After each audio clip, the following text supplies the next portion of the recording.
मुग्धा और उसकी सास के बीच पूरा समय सास के किसी न किसी काम को लेकर मतभेद चलते ही रहते हैं। बहू, ओ बहू, जरा चाय बना दे। मुग्धा चाय लेकर आती है। ये लीजिए, और कुछ चाहिए? अरे नहीं, बस चाय पीने का मन था। जाओ, तुम दूसरा काम करो। चाय पीने के थोड़ी देर बाद सास दोबारा मुग्धा को आवाज लगाती है। अरे बहू रे, आओ बहू, जरा हलवा तो बना दे, मीठा खाने को मन हो रहा है। इसी तरह मुग्धा की सास पूरा समय कोई ना कोई काम बताकर उसे रसोई से बाहर तक निकलने नहीं देती। कभी चाय, कभी हलवा, कभी पानी तो कभी दूध, हर समय खाने को चाहिए और उसके लिए अपने हाथ पैर बिल्कुल नहीं हिलाने। परेशान किया हुआ है इन्होंने। सास की जबरदस्ती परेशान करने की आदतों से दुखी मुग्धा एक शाम सचिन के साथ अपने कमरे में बैठी हुई बात कर रही होती है। सुनो जी, मम्मी जी की ये जानबूझकर मुझे परेशान करने की फरमाइशों से मैं बहुत फ्रस्ट्रेट हो चुकी हूँ। पूरे दिन में एक सेकंड का आराम नहीं मिलता। रसोई से बाहर कदम रखती नहीं कि बहू ये बना दे, बहू री वो बना दे। अरे इनकी फरमाइशें चलती ही रहती है। अरे मुग्धा, माँ खाने की शौकीन है पर उम्र हो चली है, खुद खाना नहीं बना सकती इसलिए तुमसे बोलती है। अरे तो शौक भी उम्र देख कर रखने चाहिए ना। समझ में नहीं आता, हर समय फेविकॉल का जोड़ लगाए सोफे से चिपके बैठी रहती है। इतना सब डाइजेस्ट कैसे हो जाता है उन्हें? अरे तुम मेरी माँ से इतनी नफरत कैसे कर सकती हो?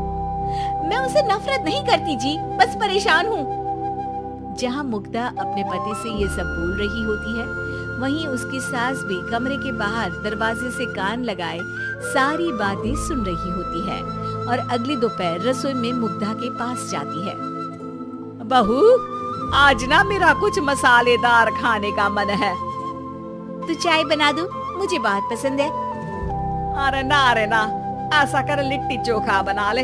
और हाँ, जितना मसाला बातों में मिलाकर पति को सुनाती हो ना, सब्जी में भी वैसे ही डाला करो, खाना स्वादिष्ट बनेगा। सास की बात सुनकर मुग्धा हैरान रह जाती है। मतलब अब पूरा समय मुझ पर हुक्म चलाने के साथ बंद कमरे में हुई पति पत्नी के बीच की बातें भी सुनती है। अरे बात जब मेरी थी तो सुनने में क्या दिक्कत है? ये कहकर सास वहाँ से चली जाती है। अरे अब तो हद पार हो गई, इस तरह से तो ये मेरा जीना मुश्किल कर देंगी।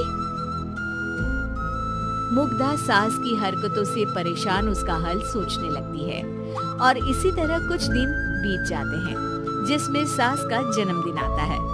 मुग्धा बहुत खुशी के साथ अपनी सास को एंड्रॉइड मोबाइल गिफ्ट करती है। मम्मी, आपको सबसे बात करने के लिए बहुत दिक्कत होती है ना? कभी सचिन तो कभी मुझे बोलना पड़ता है, पर इस मोबाइल से आपको कोई दिक्कत नहीं होगी।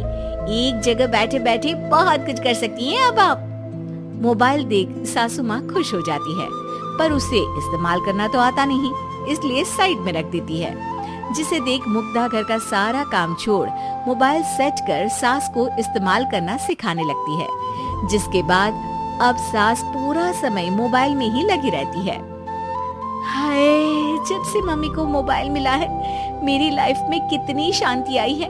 अच्छा है, इसी तरह बिजी रहे तो मैं भी सुकून की जिंदगी जी पाऊंगी। अब मुग्धा जब मन करे काम करना, जैसा चाहे वैसा खाना बनाकर खाना, पूरा समय रिलैक्स और खुश रहने लगती है। क्या बात है, आजकल तुम बहुत चहक रही हो। अरे मम्मी जी से छुटकारा जो मिला है, अब ना फरमाइशें ना छुप छुप कर बातें सुनना। अच्छा, तो मोबाइल गिफ्ट करने की ये स्कीम थी। इसी तरह दिन बीतते हैं और अब मोबाइल पर लगी सास फरमाइशों की जगह सवालों के लिए बहू को आवाजें लगाना शुरू कर देती है। अरे बहू सुन तो, देख जरा किसी का फोन क्यों नहीं मिल रहा? रिचार्ज खत्म हो गया है, पर अभी 4 दिन पहले ही तो मैंने किया था। इतनी जल्दी कैसे खत्म हो गया? अरे मैंने कल तेरी कनाडा वाली मौसी सास से 3 घंटे बात की थी ना। क्या? इतना महंगा तो मोबाइल भी नहीं आया जितना महंगा इसका रिचार्ज पड़ रहा है। इसके बाद तो जैसे मुग्धा के दिन के 24 घंटे में से 20 घंटे सास के पास उनके मोबाइल रिलेटेड प्रॉब्लम सॉल्व करने की ड्यूटी ही बन जाती है। अरे मुग्धा, ये मोबाइल में अचानक तेरी मौसी सास की शक्ल क्यों दिखने लगी? और ये तो हिल भी रही है। मम्मी, ये गूगल डुओ का वीडियो कॉल है। इसमें आप बात करने के साथ एक दूसरे की शक्ल भी देख सकती हो। अच्छा, ये तूने मुझे पहले क्यों नहीं बताया? अब बताने के लिए पहले नहीं बताया। इसी बीच सचिन भी वहाँ आ जाता है और सास अपनी वीडियो कॉल में बिजी हो जाती है। क्यों, सास बहू में क्या गपशप चल रही है? इसे गपशप नहीं, दिमाग का दही होना बोलते हैं। पर तुम तो मम्मी को मोबाइल देकर बहुत खुश थी, फिर क्या हुआ? हाँ, उसका सुकून भी कुछ ही दिन मिला। अब घर के टंटे खत्म हुए तो मोबाइल की टिंग टिंग शुरू हो गई। देखो भाई, कुछ पाने के लिए कुछ खोना तो पड़ता है। आखिर तुमने मोबाइल अपने फायदे के लिए ही तो दिया है, तो फिर सवालों के जवाब भी देने पड़ेंगे, क्योंकि जब तक उनके हाथ में ये फुथरू रहेगा, तुम्हारी लाइफ में प्राइवेसी और सुकून रहेंगे। कहने का मतलब है अगर इससे प्यार बढ़े तो दाग अच्छे हैं। अरे मुझे पहले दिन से ही पता है मोबाइल किस मकसद से दिया गया है। भूलो मत, इससे पहले मैं बातें ही सुनती थी। सास की ये बात सुनकर मुग्धा शॉक में और सचिन हंसता रह जाता है।